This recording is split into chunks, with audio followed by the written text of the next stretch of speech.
বাংলাদেশের অর্থবছরের সময় বদলে যাচ্ছে। দীর্ঘদিনের ১ জুলাই থেকে ৩০ জুনের পরিবর্তে ২০২৮-২৯ অর্থবছর থেকে নতুন সময়কাল হবে ১ এপ্রিল থেকে ৩১ মার্চ। তবে এই পরিবর্তনের পেছনে রয়েছে শুধু বর্তমান অর্থনৈতিক বাস্তবতা নয়, ইতিহাসেরও একটি গুরুত্বপূর্ণ অধ্যায়। প্রায় ৭০ বছর আগে তৎকালীন পূর্ব পাকিস্তানের আঞ্চলিক বৈষম্য কমানোর যুক্তিতে পাকিস্তানের অর্থবছর এপ্রিল মাস থেকে জুলাই-জুন করার উদ্যোগ নিয়েছিলেন বাঙালি রাজনীতিক ও অর্থনীতিবিদ আবুল মনসুর আহমদ। এবার বাংলাদেশ যখন আবার এপ্রিল মার্চে ফিরছে, তখন সেই ইতিহাসও সামনে এসেছে। ১ জুলাই থেকে ৩০ জুন বাংলাদেশে দীর্ঘদিন ধরে এভাবে হিসাব করা হয়েছে অর্থবছর।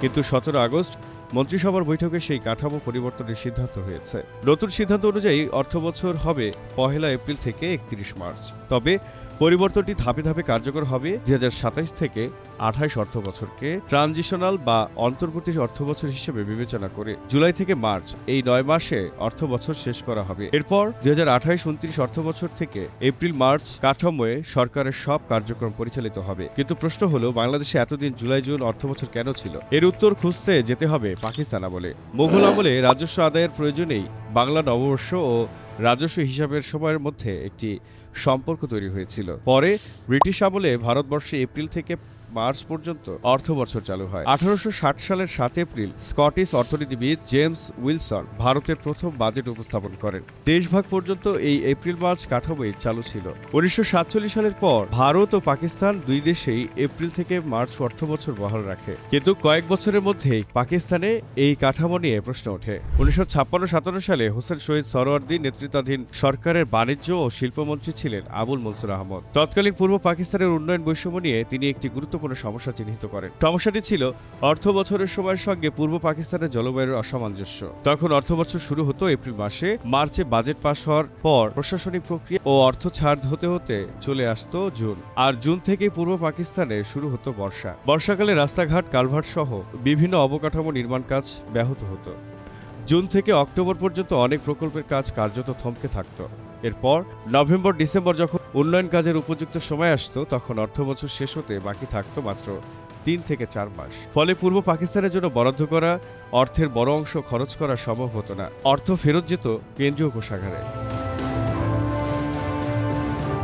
আবুল মনসুর আহমদের অভিযোগ ছিল, এই বাস্তবতাকে কাজে লাগিয়েই পাকিস্তানের আমলাতন্ত্র পূর্ব পাকিস্তানের উন্নয়ন বাজেট কম রাখার যুক্তি দাঁড় করাতো। তার প্রস্তাব ছিল অর্থ বছর জুলাই থেকে জুন করা হোক। যুক্তিটি ছিল, মে-জুন বাজেট পাশ হলে বর্ষার সময় টেন্ডার ও প্রশাসনিক প্রস্তুতি শেষ করা যাবে। এরপর অক্টোবর-নভেম্বর বর্ষা শেষ হওয়ার সঙ্গে সঙ্গে উন্নয়ন কাজ শুরু করা সম্ভব হবে। ফলে অর্থ বছরের বাকি ৬-৭ মাসে বরাদ্দের বড় অংশ বাস্তবে কাজে লাগানো যাবে। কিন্তু এই প্রস্তাবে তৎকালীন পাকিস্তানের শক্তিশালী আমলাতন্ত্র আপত্তি তোলে।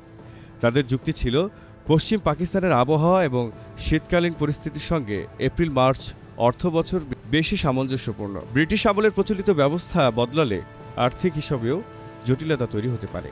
আবুল মনসুর আহমদ পাল্টা যুক্তি দেন, পশ্চিম পাকিস্তানের শুষ্ক আবহাওয়ায় বছরের বিভিন্ন সময় উন্নয়ন কাজ চালানো সম্ভব হলেও পূর্ব পাকিস্তানের নদীমাতৃক ও বর্ষাপ্রবণ অঞ্চলে একই বাস্তবতা নেই। শেষ পর্যন্ত প্রধানমন্ত্রী হোসেন শহীদ সরওয়ার্দীর সমর্থন এবং আবুল মনসুর আহমেদের অনড় অবস্থানের কারণে পাকিস্তানের অর্থবছর পরিবর্তন করা হয়। ১ এপ্রিল ৩১ মার্চ থেকে পরিবর্তন করে ১ জুলাই ৩০ জুন।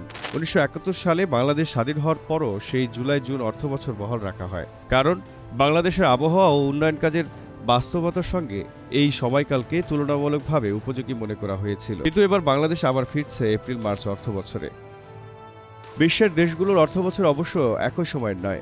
যুক্তরাষ্ট্র, চীন, Japan, Germany, France, Brazil, Russia ও দক্ষিণ কোরিয়া সহ অনেক দেশে জানুয়ারি থেকে ডিসেম্বর পর্যন্ত অর্থবছর চলে। ভারত ও যুক্তরাজ্যে এপ্রিল থেকে মার্চ। অন্যদিকে বাংলাদেশ, পাকিস্তান, অস্ট্রেলিয়া, মালয়েশিয়া ও নেপাল সহ কয়েকটি দেশে এতদিন জুলাই-জুন অর্থবছর প্রচলিত ছিল। এবার বাংলাদেশের নতুন সিদ্ধান্তের সম্ভাব্য প্রভাব নিয়েও আলোচনা হচ্ছে। সানেমের নির্বাহী পরিচালক সেলিম রাহানের মতে, অর্থবছর এপ্রিল-মার্চ করার ফলে বর্ষাকালের সঙ্গে উন্নয়ন প্রকল্প বাস্তবায়নের সময়সূচির অসামঞ্জস্য কমতে পারে। এতে প্রকল্পের গতি ও মান বাড়ানোর সুযোগ তৈরি হতে পারে। তবে তিনি একই সঙ্গে সতর্ক করেছেন, শুধু অর্থ বছরের সময় পরিবর্তন করলেই উন্নয়ন প্রকল্পের ধীরগতি, অর্থ ছাড়ে বিলম্ব কিংবা দুর্বল বাস্তবায়ন সক্ষমতার মতো দীর্ঘদিনের সমস্যা দূর হবে না। নতুন কাঠামো কার্যকর করতে বাজেট প্রণয়ন, রাজস্ব আদায়, সরকারি হিসাব এবং সংশ্লিষ্ট প্রতিষ্ঠানগুলোর মধ্যে বড় ধরনের সমন্বয় প্রয়োজন হবে।